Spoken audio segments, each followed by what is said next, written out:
mean, it never really crossed my mind when I was watching his fights back home that one day I would be compared to him. Kagulat World. Ibang klase na talaga ang epekto ni Alexandra Ayala sa women's tennis. Hindi lang siya panalo sa court. Parang bawat tournament na puntahan niya, may dagdag na ingay, dagdag na ticket demand, dagdag na bagong fans, at dagdag na atensyon para sa WTA. Sa Washington, sinabi mismo ng tournament owner na at least 80%, kung hindi man higit pa, ng player-related ticket inquiries ay tungkol sa tanong na kailan maglalaro si Alex. Pagdating sa Toronto, hindi na kasya ang expected demand sa 2,800-seat grandstand, kaya nilipat siya sa mas malaking center court at mismong WTA ang nag-report na sold out ang kanyang night session. At ito ang nakakamangha, habang lumalaki ang Ayala Mania, parang lalo namang nananatiling simple si Alex. Sa Cincinnati Open nitong August 13, official tournament feature mismo ang tumawag sa kanya na one of the biggest stars in tennis. Pero sa interview, ang tono niya ay hindi parang superstar na hinihingi ang spotlight. Ang sabi niya, may mga sandaling mabigat, may mga sandaling masaya, at sinusubukan lang niyang namnamin ang kakaibang experience. Kaya hindi na imposible ang comparison sa Manny Pacquiao level ng national sporting attention. Hindi ibig sabihin na pareho na sila ngayon ng legacy.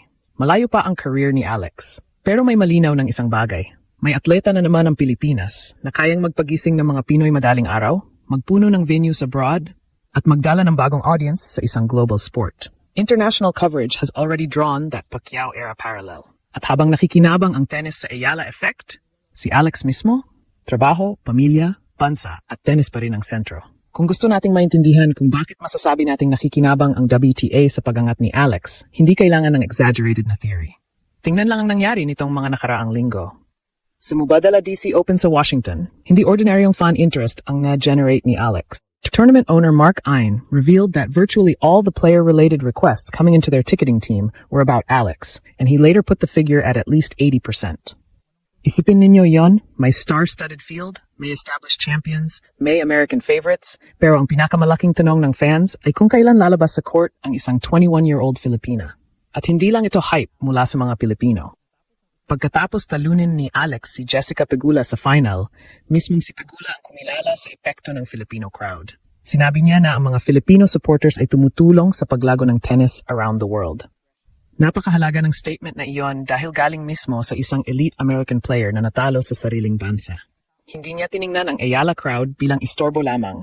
Kinilala niya ang atmosphere at ang bagong audience na dala nito sa sport. Then came Toronto. Dito mas naging obvious ang commercial at crowd-pulling power ng Ayala Mania. Tournament director Carl Hale explained that their grandstand had around 2,800 seats. Pero hindi raw practical na ilagay dun si Alex dahil ang demand associated with her session was already above that capacity. Reports cited upwards of 5,000 tickets, kaya napunta ang match sa mas malaking center court. At pagkatapos, mismong WTA ang nag-confirm na sold out ang Alex night session. Ibig sabihin, hindi lang social media likes at viral clips ang pinag-uusapan natin. May actual people buying tickets, showing up, filling seats, wearing Philippine colors, at creating atmosphere that television cameras can capture. At dun pumapasok ang malaking value ni Alex sa WTA ecosystem. Professional tennis does not live on rankings alone. Tournaments need spectators. Broadcasters need compelling personalities and stories. Sponsors want athletes who can connect across countries. Social platforms need clips that people actually share. At sa lahat ng aspetong iyon, nagdadala si Alex ng something rare, competitive credibility, plus a passionate Filipino and diaspora audience. Ang inference dito ay simple. Kapag mas maraming tao ang bumibili ng ticket, nanonood, nagsishare at nag-uusap tungkol sa women's tennis, dahil sa isang player, hindi lang player ang nakikinabang. Tumataas din ang visibility ng event at ng sport. At hindi ito a one-week wonder. Noong Washington title run, dinaanan ni Alex ang Olympic champion Zheng Qinwen, defending champion Leylah Fernandez, Elina Svitolina, four-time Grand Slam champion Naomi Osaka, at pagkatapos ay si Jessica Pegula sa championship match. She eventually completed a 4-6, 6-4, 6-0 comeback against Pegula to become the first player from the Philippines to win a WTA tour-level singles title. At dahil sa championship na yon, umakyat siya sa top 20, another historic barrier broken for Philippine tennis. WTA itself highlighted that achievement while also noting that her popularity continued to soar. Kaya pagdating niya ngayon sa Cincinnati, hindi na siya basta interesting newcomer. Official Cincinnati Open coverage described Alexandra as one of the biggest stars in tennis. She arrived for her Cincinnati debut as a top 20 player with a first-round bye, while the tournament published a major feature tracing her journey from humble courts in the Philippines all the way to center court at Wimbledon and her Washington championship. That is a major shift in positioning. Hindi na lamang. Sino itong Filipina underdog?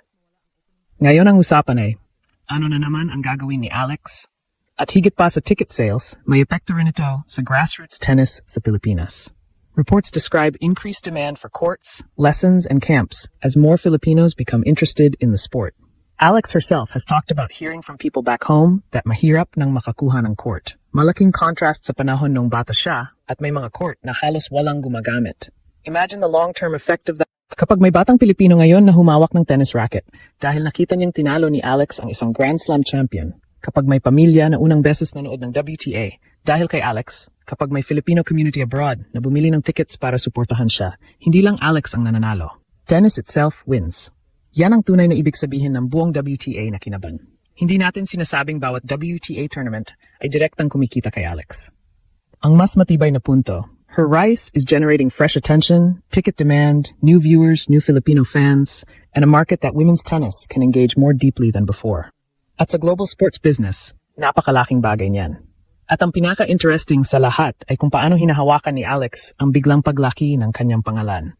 Kasi pwedeng magkaroon ng ticket selling power ang isang athlete, pwedeng umakyat sa rankings, pwedeng maging headline sa international media, pwedeng marinig ang pangalan mo mula Washington hanggang Toronto, London hanggang Cincinnati. Pero ibang usapan ang manatiling grounded habang lahat ng iyon ay sabay-sabay dumarating. Ngayong Cincinnati Open, fresh na fresh ang sinabi ni Alex tungkol sa pressure at attention. Inamin niyang may moments na mabigat at may moments na masaya, pero aware siya na kakaiba ang experience at sinusubukan lang niyang namnamin ang lahat. Sinabi rin niyang dahil palagi siyang nagta-travel sa tour, minsan hindi niya agad nararamdaman kung gaano kalaki ang impact niya sa Pilipinas. Nang makauwi siya pagkatapos ng Wimbledon, doon daw mas nag-open ang kanyang eyes sa epekto niya sa mga ordinaryong tao. That does not sound like someone obsessed with celebrity status. Mas naririnig natin ang isang athlete na pinoproseso pa rin kung gaano kalaki ang nangyayari sa paligid niya. Official Cincinnati coverage even noted that her easygoing personality and infectious smile have quickly made her a favorite among fellow players on tour. The same feature recalled how Eva Lise, Zeynep Sonmez, and Eva Jovic surprised her with a birthday cake during Roland Garros. Sa tour kung saan bawat linggo ay rankings, prize money, pressure at survival ang pinaglalaban, malaking bagay na ang image ni Alex ay hindi lamang fierce competitor. She is also becoming an approachable, appreciative young superstar. At dito pumapasok ang comparison kay Manny Pacquiao. The Guardian recently observed that the Philippines had not had a sporting superstar generating this kind of nationwide following since Pacquiao.